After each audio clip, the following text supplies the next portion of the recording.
This job is hard. Sacrifices that you have to make with your family, personal sacrifices, the engagement that you have to have with the community. It's hard. We signed up for it, so we know what we're getting into, but it's not to also negate the fact that this is hard. Well, that's Seattle City Council member Joy Hollingsworth breaking it down with me on Seattle Channel a short while ago about the challenge of being a Seattle City Council member. This, as the council is nearing the deadline to select a new member, with the final day on the job for Councilmember Kathy Moore this week. Plus, what's the city's new plan to crack down on graffiti taggers all about? And who is suing the city over one of its housing affordability measures? A lot to consider here. And welcome once again to Seattle News Views and Brews, your coffee break political podcast. I'm Brian Callanan. I am a host on the Seattle Channel. The views expressed here are mine. And I'm here once again with my co-host David Croman, City Hall reporter for the Seattle Times.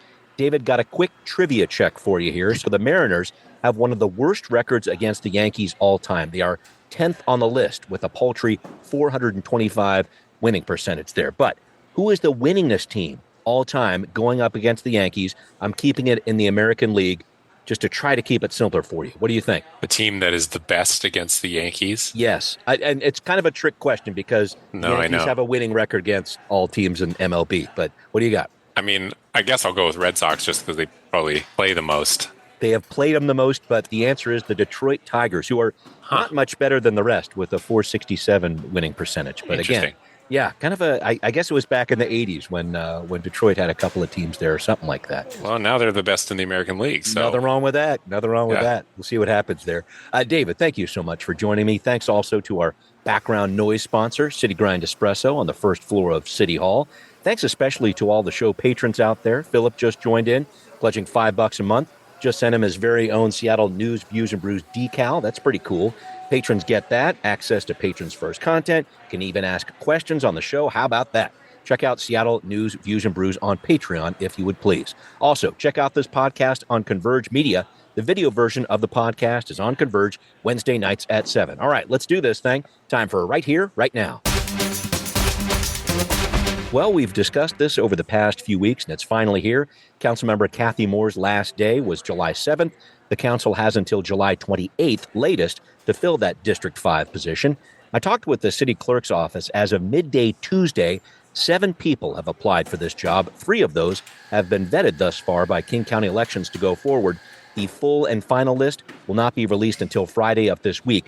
But I wanted to look at this, David, because there were 20 people that put their names in for Tammy Morales' District 2 seat in January of this year.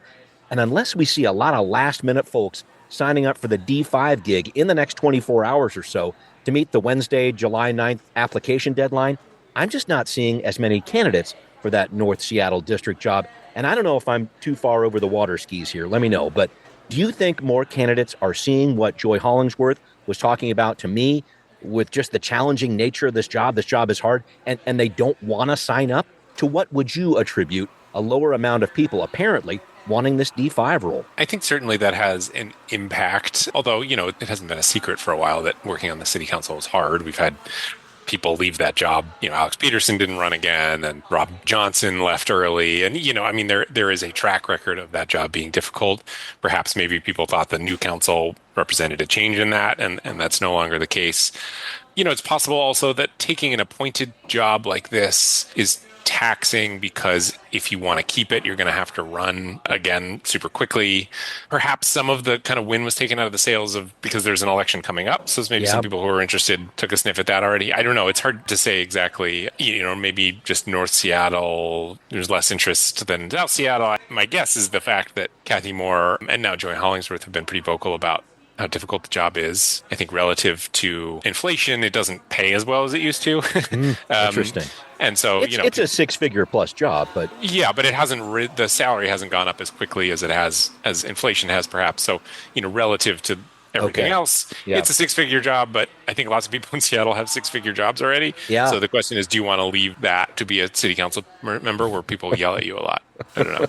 Yeah, big question. The other piece of this that I always think is interesting is 3 weeks enough time to select a new member of the council? I know that's what the law says. They've got these 20 calendar days they need to work with here, but it just seems like a lightning fast process to bring on board someone who's potentially going to be a swing vote for this council. Yeah, it's pretty encompassing. If you remember when Teresa Mosqueda left and they needed to fill her seat, Yep. Sarah Nelson didn't hold any committee meetings for the first month of that council because Right. she wanted to just focus on that, which I think kind of goes to show how intense it is because they have to review all these applications, but then each of the 8 remaining council members are going to want to have pretty wide-ranging conversations with each person. And because of open public meetings rules, they can't do that as a group. They have to do that individually with each person. And so Right. it's a lot to get into a week. At the same time, you want to fill that seat as quickly as possible, particularly now because, there's a lot that needs to get done in the next few months. And then suddenly you're in budget season. So Right. they are going to want to get somebody up and running and kind of familiar with the place before the budget comes in. Yeah, that's going to be the big challenge here. I did want to point out the council, the mayor, tackling a few issues this week. Sarah Nelson's proposal to allocate sales tax dollars towards public safety, specifically treatment, is in her governance committee this week. We discussed this last week. She's also discussing the result of some work by the city auditor, so we'll track that story down as well. And the mayor just said recently he's filed paperwork to end the federal consent decree facing the Seattle Police Department. So a few big headlines coming out earlier this week. We'll see how they percolate and keep you posted on what's going on there. But David, I did want to draw attention to what's happening with the council, the full council, voting this week on a plan brought by City Attorney Ann Davison to crack down on graffiti taggers. So this would create a civil enforcement option against taggers, up to $1,000 per illegal violation. In a city that spends about $6 million annually on graffiti cleanup, repeat offenders could face penalties up to $10,000. Fines may be converted into community service hours, so you see the point there. The idea is to go after prolific taggers because it sounds like within the city, the numbers say more than 28,000 graffiti cases were reported last year.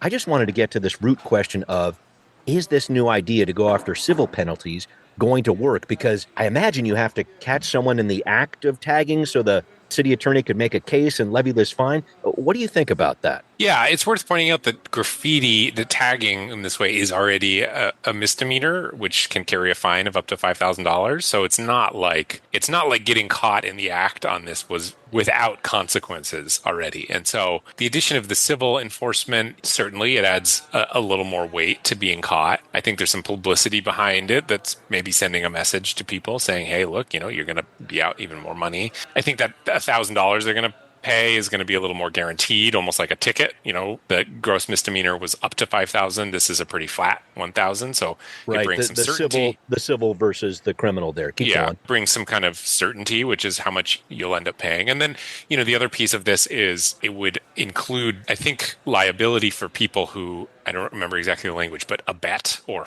aid somebody doing graffiti. So maybe they're filming or they're keeping watch or whatever it might be. And so that is an added piece to it also. As far as what that will mean for how much graffiti is in Seattle, my hunch is not much, because if you were concerned about being caught, again, because it is a crime, if you're concerned about being caught, you probably would not be doing graffiti now. I don't know exactly what that means for the kind of overall picture. I do think for Ann Davison, this was a big piece of her platform when she ran. She talked a lot about graffiti and general disorder. And I don't want to kind of overstate what I mean by this, but was making a sort of broken windows argument in the kind of most generous term. I know that term has gotten a lot of criticism over the years, but the basic argument being, look, if we don't take care of the low-level disorder stuff, that will foster an environment that leads to more serious crime. That was a big piece of her platform. And she pointed often to graffiti in particular. But here we are, she's up for re-election in just a couple weeks, really. This is her first test, and there hasn't been a ton of kind of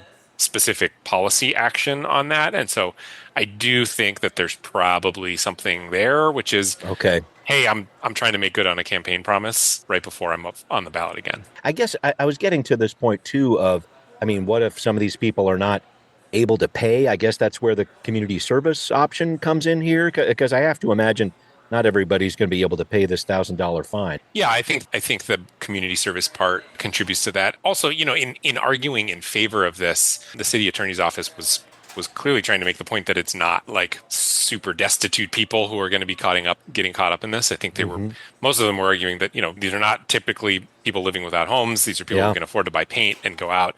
Most of them, the majority are white. It's more white than even the city's population. And so I think they were sort of anticipating concerns that this would have some kind of disproportionate impact on lower income or people of color. And their argument is that no, that's not what's actually happening in the graffiti world. But in the event that someone truly can't pay, then yeah, there is this community service option. Yeah, so interested to see what's going to happen with this one and what impact it'll actually have in terms of incidents in the city of Seattle.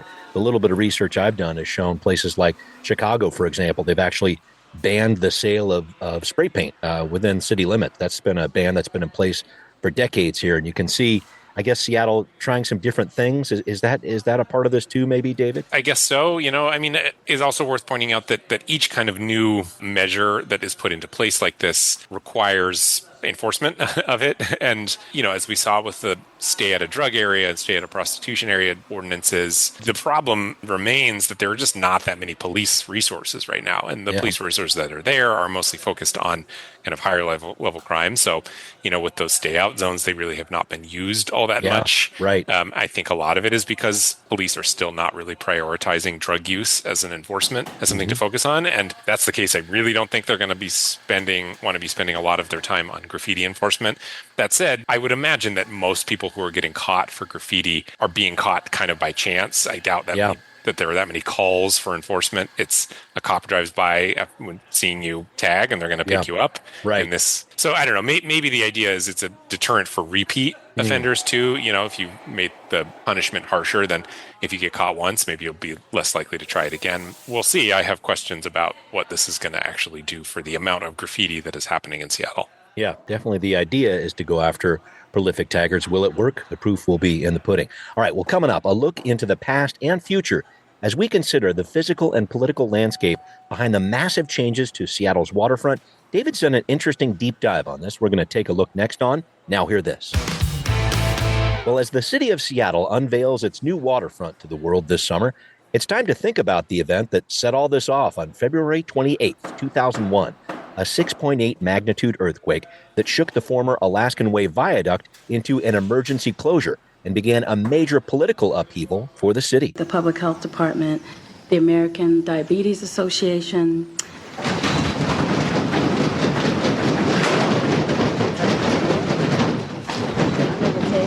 Maybe we should get under the table.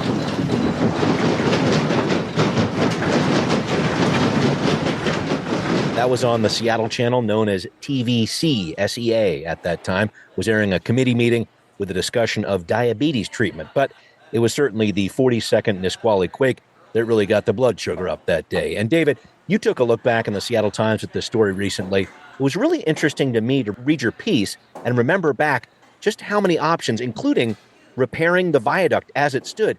This was really at the center of a decades-long political debate over this. Why'd you decide to jump in on this story? Yeah, so we're looking ahead towards the new waterfront's grand opening. It's a little counterintuitive because most of the waterfront is already open and being used. But there is, an official opening date later this summer. And so the paper, me included, are and rolling out a few stories about the waterfront, its history, details about what it's like to be down there. There's going to be a special section about all of this coming up shortly. And so this piece kind of fits into that. So this is the political history of how we got here. And it's just interesting to think about because, when you get to a point like today, when the waterfront is basically done and the viaduct is gone, it can sort of feel like this was an inevitable outcome, that this is where we led. But it's interesting to go back and look at how many different other realities we could have lived in. And the one reality is that for years, it was generally viewed that the most likely outcome was rebuilding the viaduct. So putting a new highway there. And I think that was kind of the assumption for a long time. And it was politically the easiest because it was such a common part of people's view of Seattle. And that great view that you get when you're driving into Seattle. And then, it just kind of, I think it would have been the easiest in some ways to just get it done. But there very quickly ended up being so many different viewpoints that I find so interesting about not just, what is the kind of most expedient or efficient way to do this, but like what kind of city is it that we want? How do we take advantage of this opportunity? And that is why this whole conversation took 4 years between the earthquake and now to get to this point that we are today. But I do think it also led to kind of a more interesting outcome. I don't know that I've talked to anybody who wishes that we had just replaced the viaduct at this Yeah, point. There are plenty of people who still second guess the construction of the tunnel, sure. and second guess how much roadway has been reserved along the waterfront. But, Rather than pedestrian or bike infrastructure. Okay. yeah, exactly. But it's just for those of us who are in politics, we get used to kind of intuitively understanding how these things played out. But it is worth every now and then kind of going back and revisiting and hearing people's recollections of what they were thinking at the time, and and reflecting on whether or not they regret anything or believe that they made the right decision. So that's where this story came out of, and it was fun to do. I guess the question I forgot to ask early: where were you during the quake, February 28th, 2001? I was in, and I'm sorry to say this, I was in middle school. I was in the middle school my middle school gym on Bainbridge Island, and all the balls that had gotten stuck in the rafters from years of playing started falling out of the rafters as the whole school shook. Fortunately, they were all foam and dodgeballs, but it was quite the image to see all these dodgeballs falling down on top of us while the whole building shook. Yeah, that's a different kind of PE class. I was working at Q13 when it was still called Q13 at that time, and I was up on the 11th floor of Old City Hall, which is now a big hole in the middle of downtown, as we know. And it was after a Mardi Gras incident down in Pioneer Square where a young man was killed. The guy hit him with a skateboard, and so Mayor Paul Schell, who was the mayor at the time, was holding a press conference all about that and how the police were going to be doing this and that and the other thing. And sure enough, everything started shaking up there and just waving back and forth. I remember looking at Brian Wood, old reporter for Cairo 7, who very adroitly quickly turned on, went live in front of his camera, explained what was happening. The minute I tried to do that for Q13, we lost communications and broke it down. But what a frightening moment that was, and we all had to evacuate, and I'm glad everybody was okay. But for my perspective, just watching or seeing the piece that you did, it really made me think about how much Seattle's future, I guess, is going to be shaped by this waterfront, maybe even politically. Do you get a feel for that too? Because it's done more than make physical changes. I think it's more than safe to say. Yeah, I think that's right. I think the one thing that former Mayor Nichols said to me that I thought was interesting was it was easy to think about the problem that Earthquake created as a north-south problem. This highway is endangered. We need to do something about it. How do we fix the north-south problem? But he was saying that, he brought this to this conference of mayors in North Carolina. Yeah. And he was convinced by the people there that actually the question is an east-west one. How do you take what is really Seattle's kind of jewel, which is being right on the Puget Sound and having this kind of view of the water? How do you take that and connect it to the rest of the city? That is the legacy of that earthquake and all the political conversation there. And, for better or worse, again, there is a lot of argument that the city didn't do enough. Yeah. That not enough was done to connect those two, that you've got this big roadway there that is still separating the water from the rest of the city. And that's a fine argument to make, but it is certainly more connected now than it was before the viaduct. And I do think that's kind of going to be the lasting legacy. Yeah, for sure. Well, I wanted to follow up on another story you wrote recently for the Times about yet another lawsuit facing the city's MHA program, the Mandatory Housing Affordability Plan.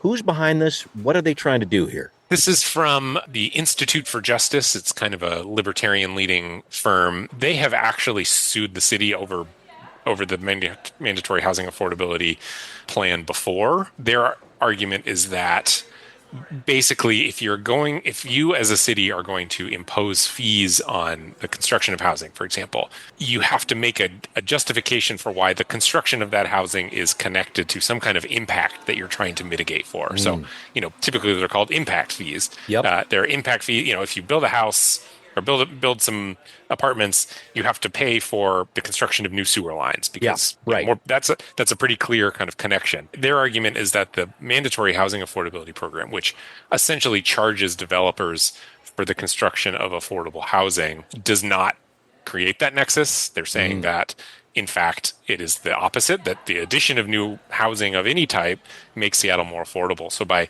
arguing that new housing makes housing more difficult for people, lower income people, that needs to be mitigated with affordable housing fees, that doesn't make sense. And if their connection is not there, then it basically represents the government taking private property unjustly away from developers. The example in this lawsuit was a couple of homeowners who built a duplex on their house and then owed the city $36,000 in affordable housing fees. Another one was a small construction firm building 4 townhomes who then owed the city $124,000 or so in affordable housing fees. Their argument is, these people building housing is good for affordability in Seattle, and yet you were charging them for that. It's an argument that they have made before in a separate lawsuit. That one was dismissed, but is in the Ninth Circuit Court of Appeals on appeal. They said they wanted to bring this other lawsuit just to kind of have 2 irons in the fire here. It would be fairly significant if they're successful. There have been a few other cases against this program that have not been successful, so we'll see. And I thought it was interesting, too, the difference between 2015, when the city was first talking about this, and now. It's a very different housing market, and that could, I don't know if it's going to influence the court necessarily, but it certainly is influencing developers and how they work on things. Can you get into that piece, too? Because I think that's an important part of this. Yeah, I think it's important, too, because when this was first proposed in 2015 and then, it was passed in stages over several years and fully implemented by 2019, that whole period was about as intense of a development period that any American city has ever seen. Maybe you could go back to, the foundings of New York City or whatever, but it was just a bonanza for development. And there was very little that the city could do with fees or taxes or whatever that was going to slow that down because demand was so high. So at the time, it really was not a concern among most people who back this that putting affordable housing fees on new construction was going to slow down construction, because there was no indication that was going to happen. Now, of course, now it seems different, or what's going on? Well, now that's just not the case anymore. That new housing permits are plummeting. Development has slowed down significantly, particularly with high interest rates. There is a lot more, I think, awareness of the role of the private market in providing housing supply and therefore sort of keeping down the cost of overall housing. And so there are more and more questions about how much government intervention is too much to make it basically impossible for private developers to build housing.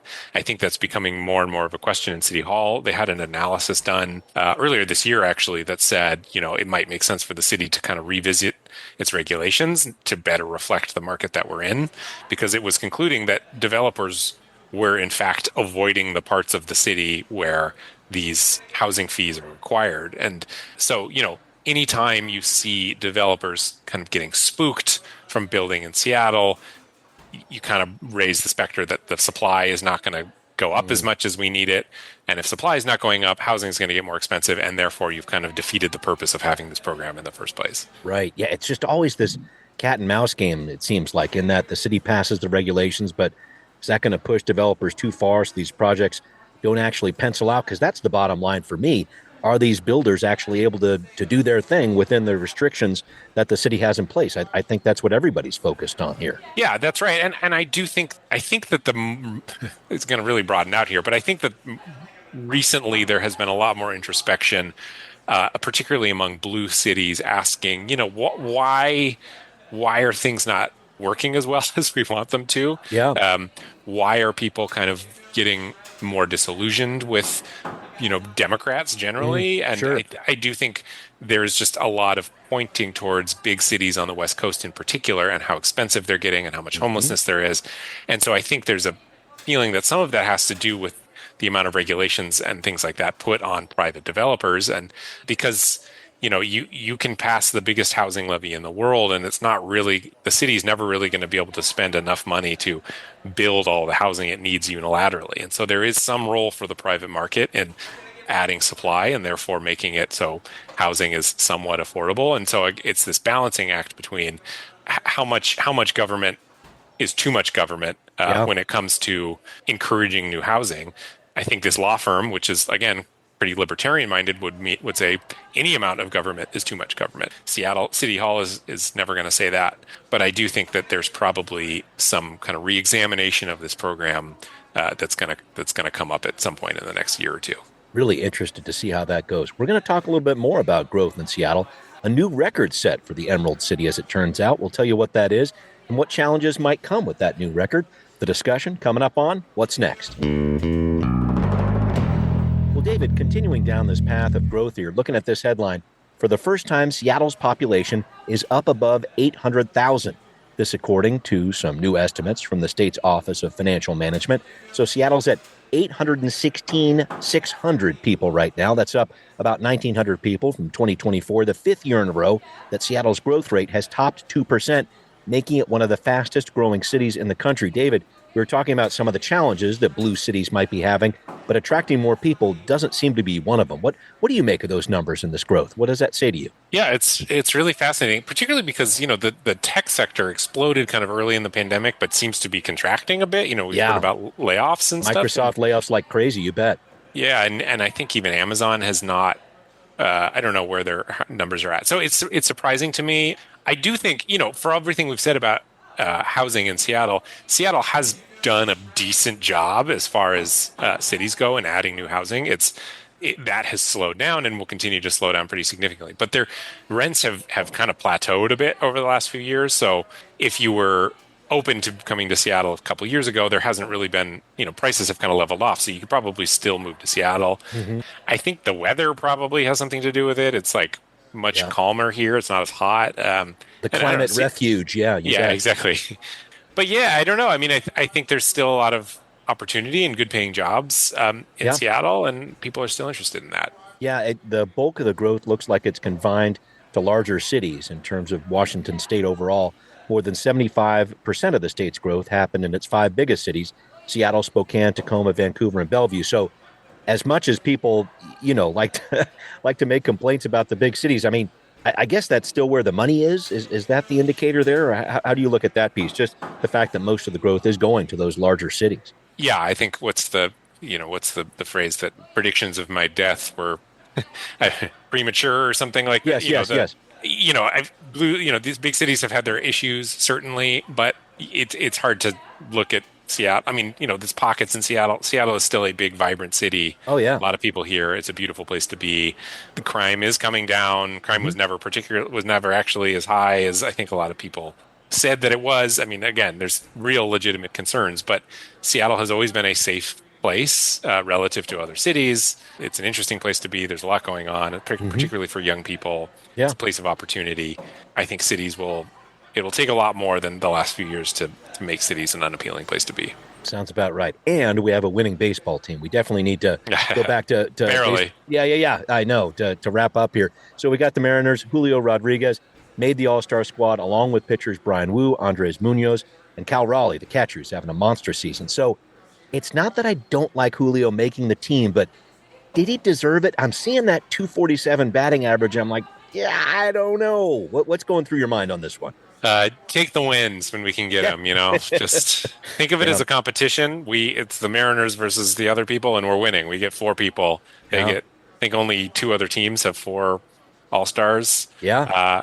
Julio is a great player. He has not been the player some people imagined he could be. His defense has been lights out this year. He's fast. He's this great defense. He's by all appearances, seems to be a great guy. Yeah. Seems to love being on the Mariners. He's a great figure to have in the city.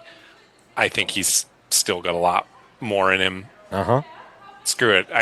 We could go round and round about whether or not he deserves it, but I'm happy he's there. Yeah, Eddie's got one of the most electric smiles in the game too. You want that face. You want that face at the All-Star game for sure. Exactly. Yeah. Well, thank you, Julio, for making the team, and thank you, David, as always, for joining me. Thanks to everybody listening out there to Seattle News, Views, and Brews, where you can always find out what's brewing in local politics. Thanks again to patrons who support the show. Philip, looking at you. You rule. Thanks for coming on board. If you want to be a patron, please consider a pledge of $5 a month or more. You can do that on Patreon to become a patron there. You can listen to this podcast on Apple, Spotify, download it, check it out wherever you like to listen. We are there. Thanks for watching on Converge Media, too. See you next time. Seattle News, Views, and Brews is an independent production of Callanan Media Services. Copyright 2025.